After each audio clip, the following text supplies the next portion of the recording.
Hello, hello, it is Lorna here. Welcome to day 3 of Plan Your Play. Today we call Space Day or Space Week if we were in our classes or in-person classes. It's about kind of knowing where our babies are or where our bodies are in space and helping our babies coordinate through space. Now, in our How to Play talks, we show you at the very beginning a thing called the pyramid of learning, and I'm going to share a copy in this group here as well. But it's a pyramid that shows us that we're all born at the bottom with our brain and our spinal cord. And by the age of 5 on this pyramid are lots of skills that we need to kind of nail, we kind of need to learn before we're able to kind of sit down and attend to some learning around about the age of 5. So at the very bottom of that pyramid, central nervous system, we're all born with our brain and our spinal cord. The first level up are our sensory systems. And that's why sensory play is so important with babies. You hear the word sensory play, sensory development, sensory toys, really important. Now, the 3 senses that are at the bottom of that pyramid that we're going to build all of that learning on top of is our sense of touch, our sense of balance, and our sense of knowing where our body is in space. So our tactile sense, our vestibular sense, and proprioception is what the third one is called. So I'm going to focus on 2 of those today. I'm going to focus on proprioception and vestibular.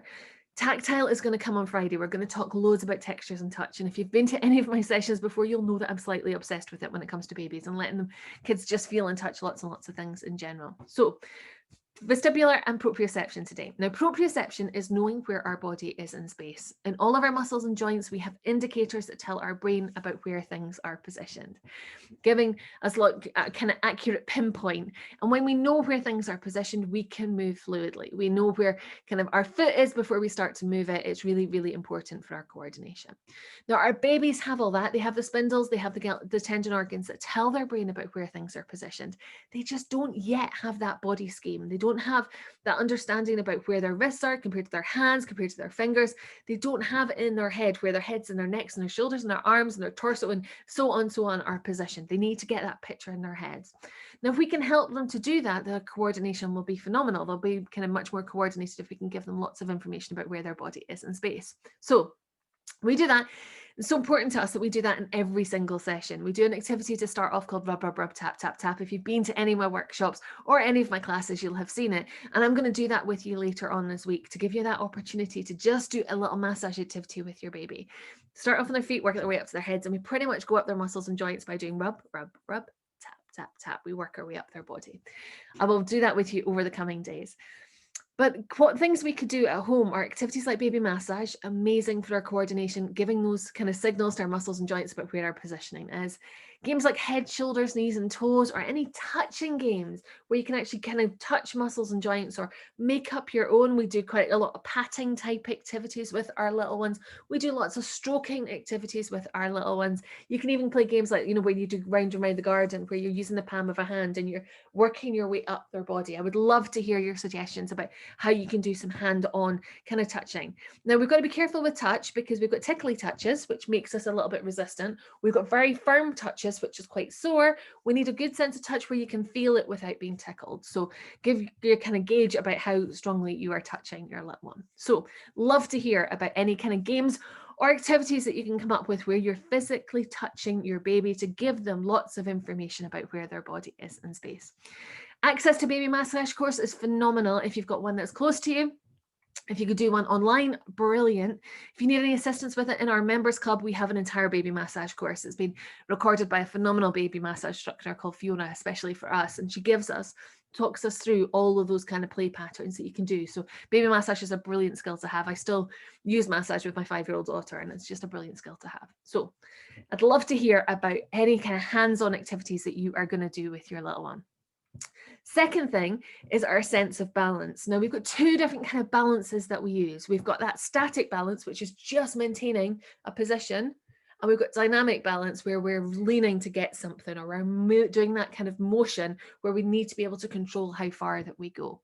So static balance is very much when our new sitters are starting to do that kind of sitting activity and they're like a bit, they're kind of fixed in their position and they're not quite too sure how far they can go.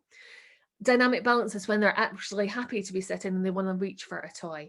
So kind of 2 types of balance that we can kind of work on. Now, for our tiny babies, what we're wanting to do is support around heads, necks, and shoulders, or support around core. We never support our little ones. I've got my bear here. So we're supporting around core, supporting around back, necks and shoulders. We're never doing that with our little ones. It's kind of giving that opportunity for like elbows and shoulders, which are not quite yet stable and formed. It gives them that opportunity to kind of pull those joints. So we're giving them lots and lots of support, but little bounces, not violent bounces, but just little bounces. We're giving little bits of information to that balance system. And some tilting games can be really helpful. We do them in class where we do things like row, row, row the boat. So we would tilt our babies backwards and forwards really quite gently, and then we would do side to center and side to center, giving our little ones loads of encouragement and lots of support. With our older ones, we're working those balance skills by doing our sitting practice, and initially just doing a bit of wobbling. Wobbling is so important for our balance. Very often we'll see babies who are fixed in chairs. Try not to do that if you can help it. Not great for our sitting practice, not great for our balance at all, because the chair is doing all the work for them. But giving them that opportunity to wobble, they need to be able to wobble to work out where their center is. If they've never wobbled, they'll never really be that stable with sitting. They'll be more fixed and kind of fixing their muscles rather than being more fluid with their sitting. So loads of wobbling, lots and lots of support. You'll need to be there to catch them. You'll need to put cushions and stuff around them. But for our new sitters, we're looking for a little bit of wobbling. For our children who are sitting properly and can kind of hold and maintain that position, nice straight back, no C-shaped sitting, so nice straight back. We're looking for some sort of basket or box or sensory bag in front of them that they can start to lean forward and take those toys out. And that's really working that dynamic balance. They're fixing themselves in a position and then they're having to move in order to get things. So lots of opportunities to work our balance. For our crawlers, we are working that balance through doing lots of motions backwards and forwards. And for our little ones who are in standing position, so those who are on the move and are ready to play in standing, we kind of hold our little ones around cores, around hips, give them that opportunity to play in a standing position. And once we've kind of nailed that and we're able to hold that static balance, we can then position those toys slightly further apart so that we have to lean to get them. So again, static and again, dynamic balance. So I would love to hear, first of all, kind of what touching games you can do with your little ones. So head, shoulders, knees and toes, baby massage type activities, maybe on a bit of a space theme. Choose a space song. Think about where your body is in space. And to do something that involves balance so that we can work out where it is upright and how we move within space. So 2 different kind of activities, have a wee think about them. With our older ones who have those necks and shoulders support, things like little bouncing games can be really helpful. Make sure that we're always protecting heads, necks and shoulders, especially with our younger babies. Little bouncing activities. If you've got any kind of inflatables, that can be quite fun. That could be quite entertaining as well. Please do remember, we're not popping our little ones on bouncy castles. We're just giving them lots of little bits of information. And then, as with everything with sensory, we give a little bit of information. We give them a little rest so that they can process everything that they've learned. So your challenge below this video, tell me about any games that you could play or what you're going to do with your baby tomorrow that could be some sort of touching physical game where we're giving them information. Hold their hands, rub their arms, do head, shoulders, knees and toes. Tell me all about it. And the other thing I would love to hear is how you're going to incorporate a little bit of movement into your play. So think about that static balance, think about that dynamic balance. Tell me below on this video as well. Give me lots of kind of information and let's theme it a little bit around space. So maybe you've got some silver, maybe you've got some yellow, maybe you've got some blue toys, maybe you've got something that you can kind of make a little bit spacey as well. Go for your life and please post anything you've got below. You're doing amazing. Keep going. Take care. See you soon.